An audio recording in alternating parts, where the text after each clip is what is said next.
Okay. Good afternoon, Mr. Pritchard. How are you doing today? Pretty good. How are you doing? Doing well. So as you know, with our coach and coachee model, we're trying to find ways that we attack different areas of strengths and weaknesses in both of us.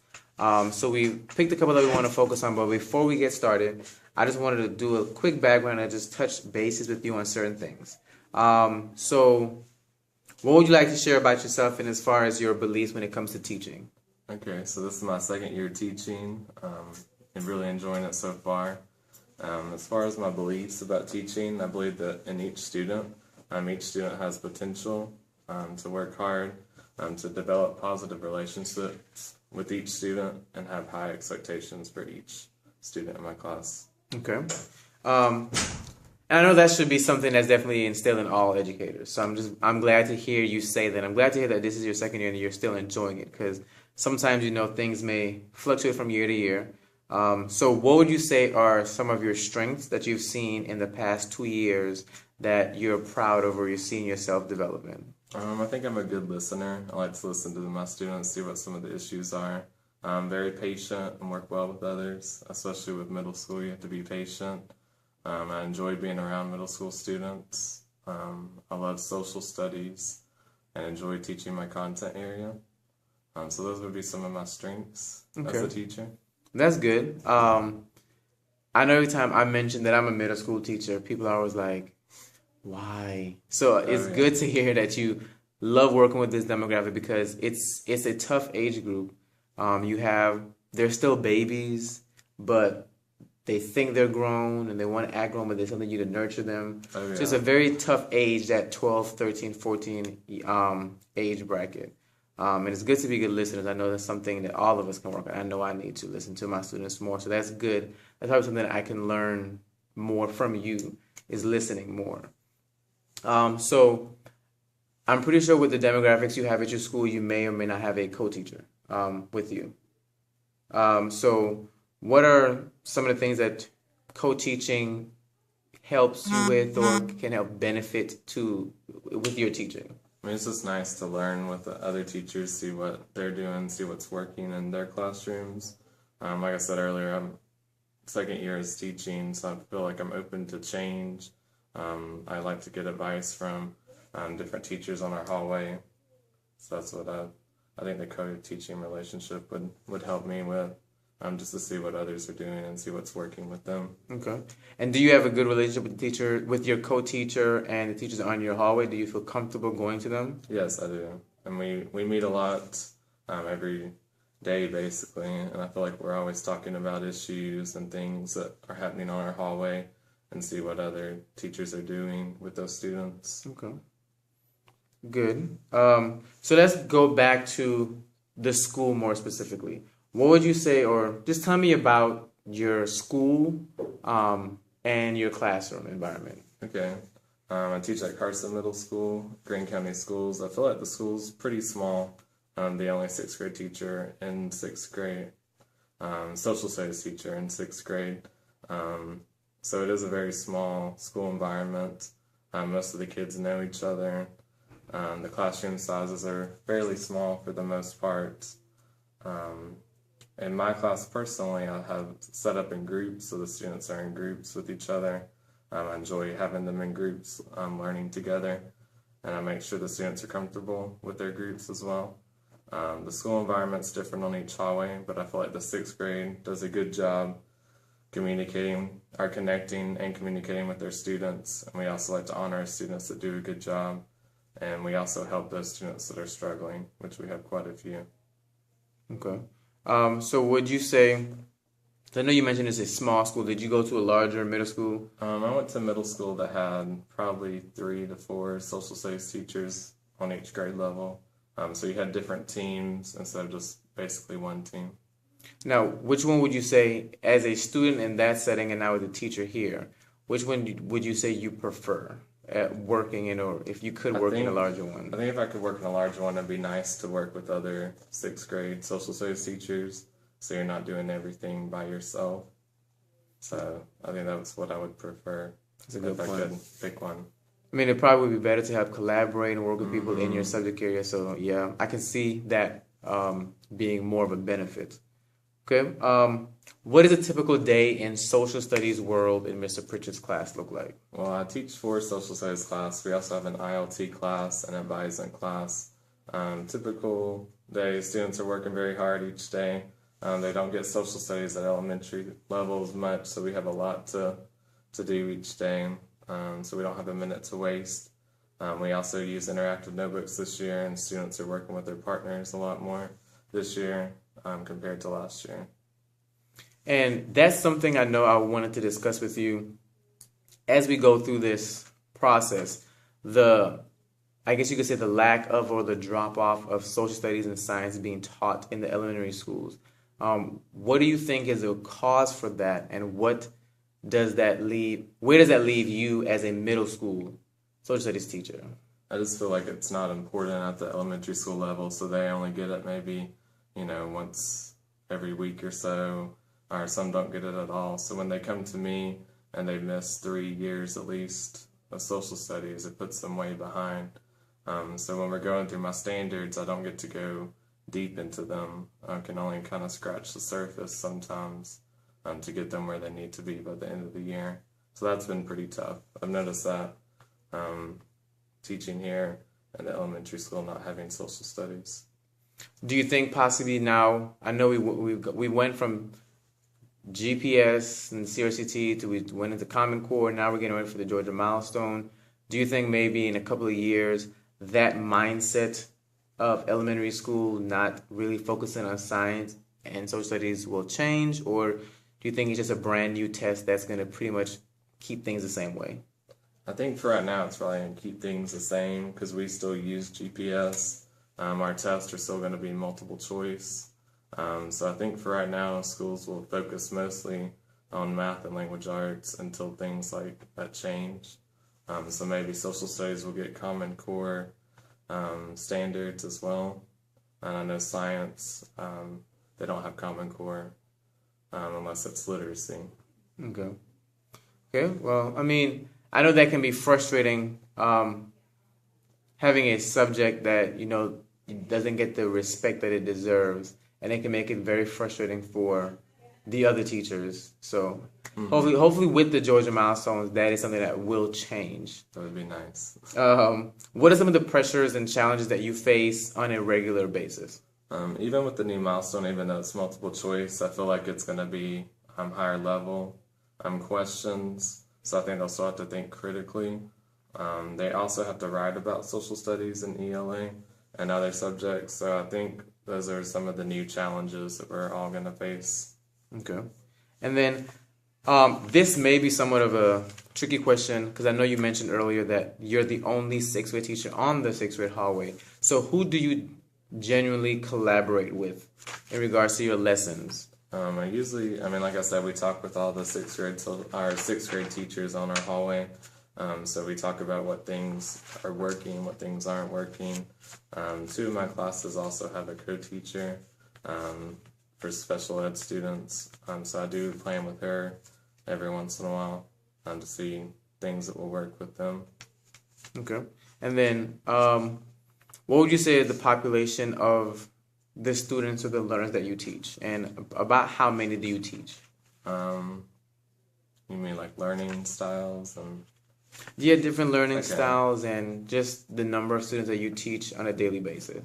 I think for the most part, most of my learners are going to be visual learners. At the beginning of the year, we kind of figured that out. So I try to incorporate different visuals and different things for the learners in my class. And they also like to get up and move, so kinesthetic learners as well. And they like to be in groups and do stations. So I try to plan with that. I have about 95 students I teach on a daily basis. So those would be the population. Okay. And what are the major needs of your students? I think for the most part would be parental support. Too many students don't have support at home, so then they come to school with a lot of issues. I see that a lot. I also see students that come to us way below grade level. So I feel like that's a major issue, getting resources and getting them moved up. So do you, Do you think those two go hand in hand, or they're just two separate entities? The fact that there's a lack of parental support overall, and kids are so below grade level, or it's just a coincidence that that's an issue? I think they kind of do go hand in hand. For the most part, I can't say that for every student, but if parents would take some time at home and do some things at home, I think the kids would come and they would be closer to grade level if the parents worked as well. Do you think there are things that possibly schools could do to counter the lack of parental involvement? Just maybe try to get them involved in more ways. I know that we try to have some meetings here, but there's hardly ever any parents that come to the meetings. Because I've thought about that. Because sometimes I think in my mind that school is an intimidating building for a lot of parents, because they probably struggled in school and they may not feel comfortable coming back to this building. And then this county is a very small area, so a lot of them probably went to school here and they don't have the most positive memories. So maybe having PTOs at a local church or having a spaghetti night or something. Family night or something like that. I do think that would get more parents in the building. And I do agree with you that those two go hand in hand. It's not a definite for every student, but research shows that a lack of parental support affects a child's academic learning. So I do agree with you there. What would you help your students the most with? To be accountable for learning and someone at home that takes time with their students. I know that's pretty tough, especially with some of the students, but I think if there's more people at home or in the community that cared, the students would care more as well. So is that sad, disappointing trickle-down effect of, I see that this person in my family didn't care. I don't want to say doesn't care, but doesn't have that passion for it. And then it trickles down with them. And they don't have the passion to learn. Because I feel like at this age, yeah, you should be worried about friends, but there's still also should be that burning desire to want to get the best grade in class or to be quote-unquote teacher's pet. But are you seeing a lot of that in your students? Not really. I don't see that too much. And that's what makes me nervous for the future, because if in sixth grade, if you've already lost that means you lost it a few years ago. It didn't just happen. So if kids are coming to us maybe from third, fourth, already losing that desire to learn, and once that fire is out, it's so hard to reignite.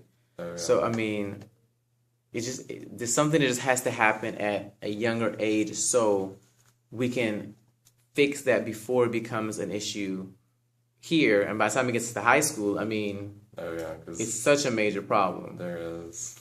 I would agree with that. So when it comes to your philosophy and teaching, how do you believe that students learn? I think they learn like if it's interesting to them. So try to present it in interesting ways. I also believe when they're working together, sometimes they can figure out some problems. So that's what I, in general, believe the way students learn best. And what are some ideas or some possible ways that, for example, in sixth grade, you guys study what continent or what country? We cover South America. We also cover Europe and Australia. Okay. So as a sixth grade student who hasn't been, let's say, past I-20, which is a lot of the cases and a lot of the kids in this county, how do you get that child to open their mind and be interested in a place like South America or Australia where visually they can't make that connection because it's not something that they can touch? That can be really tough, and that's what I'm trying to work on. We like to do some interactive field trips. I know there's some sites out there that have that. We also talk about current events and what's happening in the world. So we cover that some. But that can be something I really need to work on as well to get them more interested in the content. Okay. Okay. So then, how do you feel that is something that impacts the way that you teach? Like I said, I think students work well together when they collaborate. So most days we're in groups. So my room's set up in like groups of at least 3 to 4. We also use interactive notebooks this year. for students to keep up with everything and organized. And we also do projects and current events about topics that we study. Okay.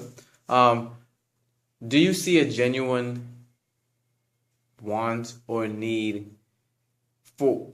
I'm always concerned about kids and at this age with current events.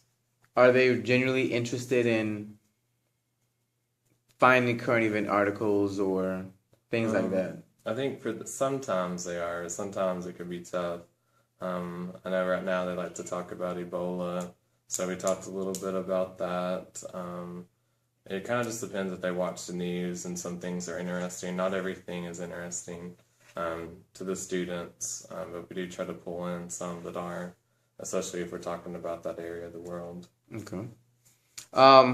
So with that, how does that help you organize your materials, assign homework, conduct different assessments, things like that? We have weekly homework. Usually the homework, I have a homework sheet that they've been doing this year. They complete work Monday through Thursday. They also have an interactive notebook that keeps everything, all their notes from class. Miss Williams, you're needed in your room. So they have all their notes and classwork in their notebook, and I feel like that's a lot easier this year to have the composition notebooks to use instead of just a regular notebook. So that's been helping keep everything organized, and I feel like they're more prepared for their tests this year than they were last year. Okay, good. So that's already something that you see that you did last year, you're doing something different this year that's already improving your teaching. Mm-hmm. Okay, good. Now, this is a big push, I know, in Greene County. It's also one of the areas that we mentioned that, well, you mentioned to me that we're going to be working on is differentiation. So first thing I want to ask you is, what is differentiation? Just have tailored instruction for different students and their needs for each student in my classroom. I do know that they're pushing that a lot more.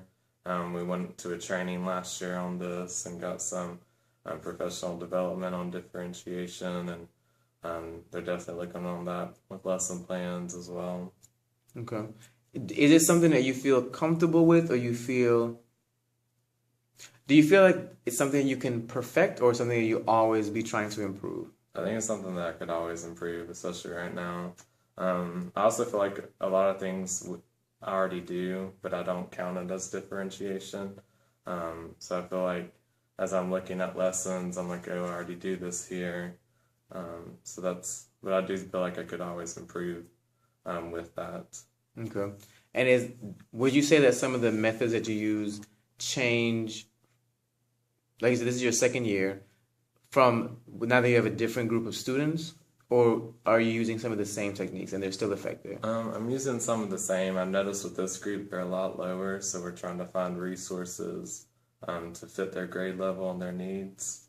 So that's kind of some of the issues with this year's group, but I am using some of the things we used last year as well. Okay. And how does technology, because I know that a lot of schools trying to use technology in the classroom, especially here in Greene County, they always say that we're a technology-rich county. How is the role of technology helping, or how is it used in your instruction? I mean, I try to use it every day. We have a smart board that I use every day. We have netbooks, which I try to use, but sometimes those are a pain to use. I wish we had some more netbooks, or at least some more working labs that we could use. So I use those probably a few times a month. I try to, especially when we're doing current events, to use the netbooks.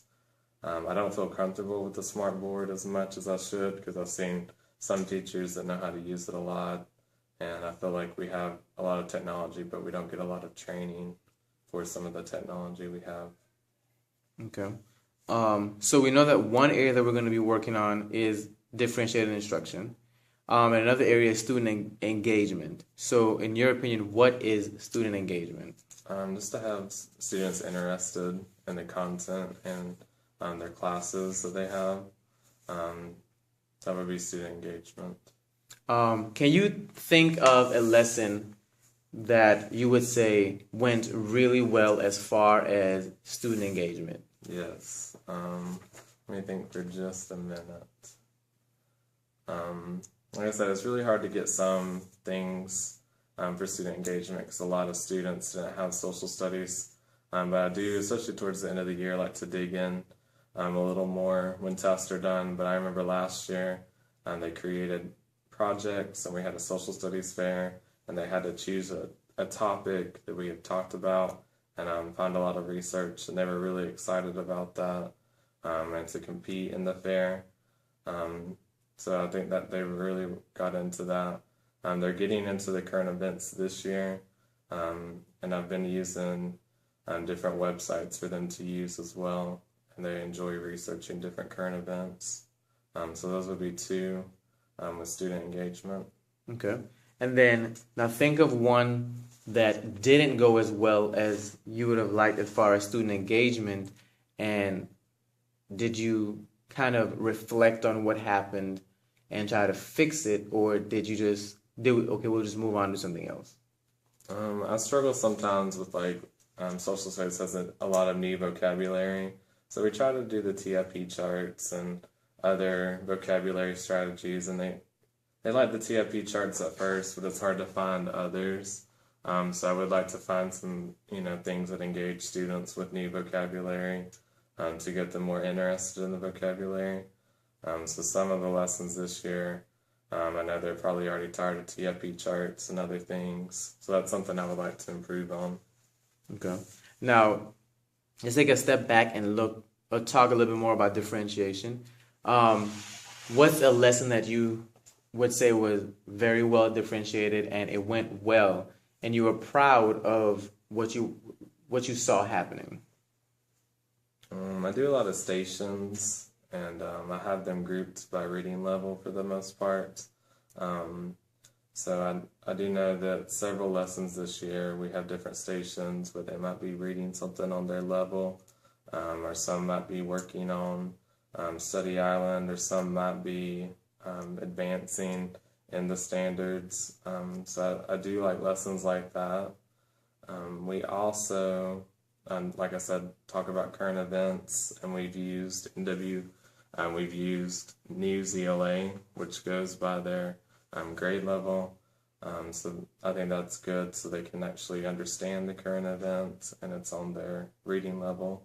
So those would be some lessons that I think differentiation went pretty well. Okay.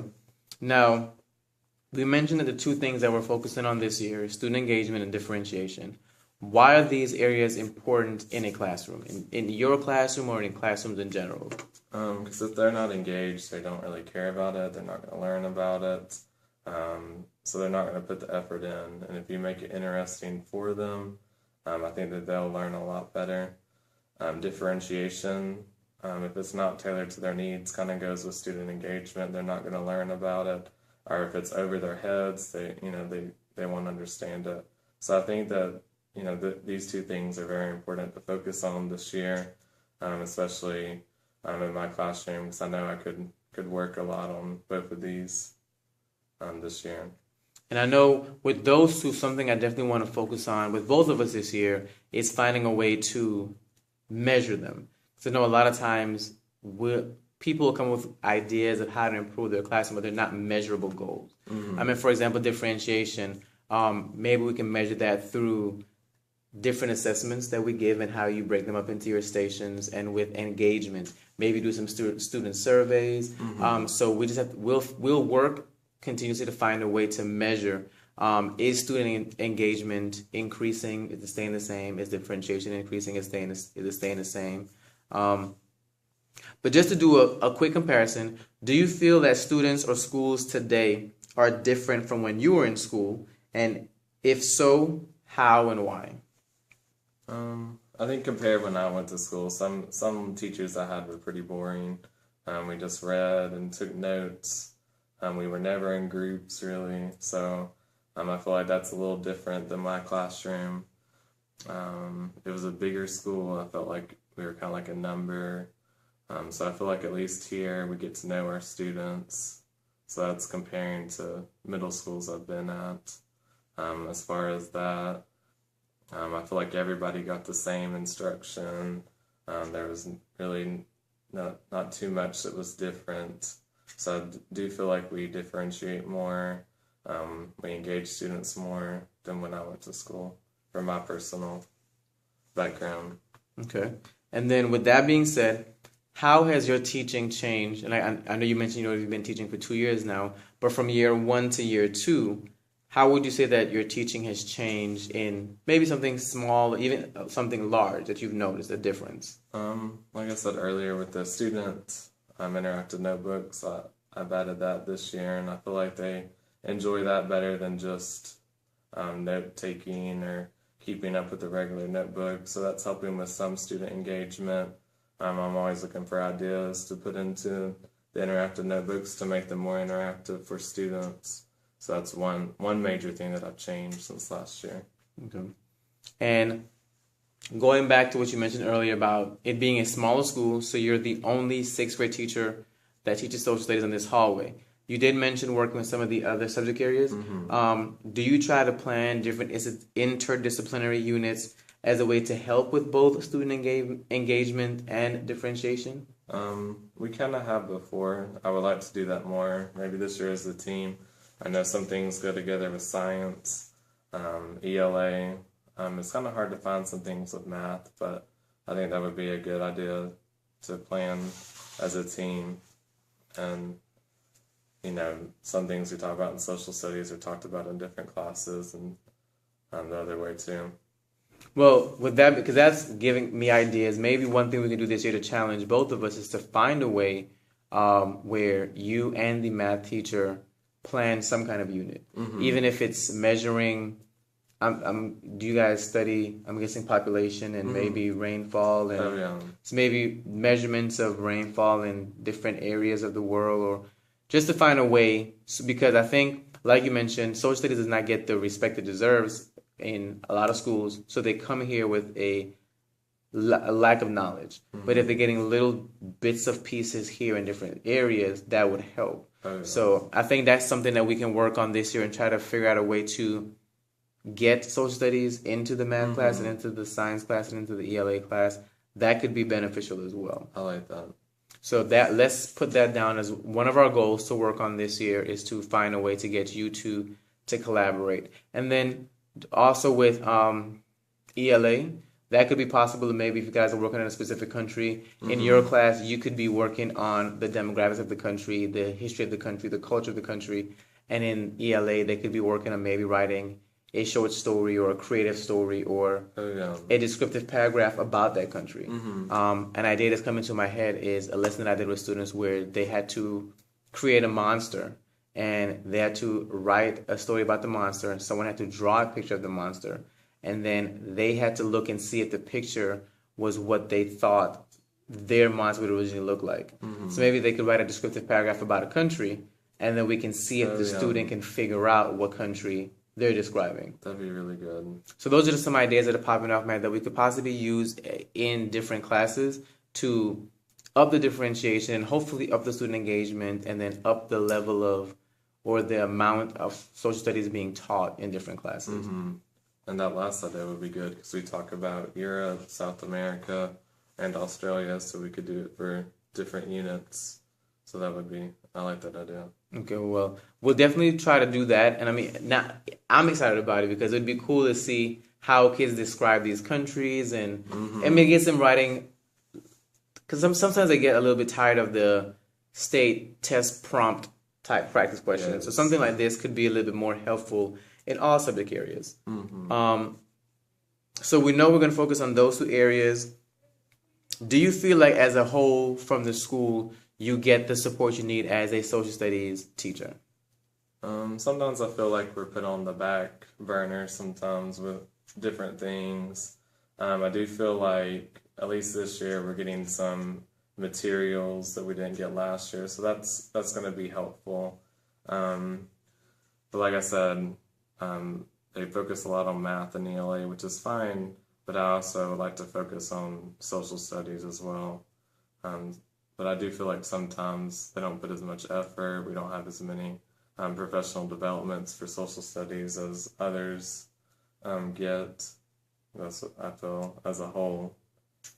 So if you were to give your honest opinion, do you feel in a choice of 3 to 5, 5 to 7, or 7 to 10, when do you think social studies will be given the respect it's due and be taught in all classes, in all schools, and for the same amount of time as the other subjects? I feel like with the new milestones and the tester, all four are very important. I feel like maybe 5 to 7 years, things might come back around if milestones are still in place. But who knows what the new testing will be after. I guess we'll see after this year and how this year goes. Okay. So I like that the plans that we have and the two that we're focusing on, because it's something we can both grow in, student engagement and differentiation. So I look forward to just coming up with different ideas and different plans to work in those areas. And just through observations and creating measurable goals and doing differentiation plans and interdisciplinary units, I think this is something that, like I said, would benefit both of us. So I'm excited about this, and I appreciate your time. Thank you so much. And my goal is that by the end of this, you get something beneficial where it can help your teaching, not just for this year, but for the long haul. So hopefully, if at any point you have any questions or you want to try something, let me know. Because like I said, the goal is for both of us to learn and grow from this. Okay. Okay? I appreciate it. Thank you so much.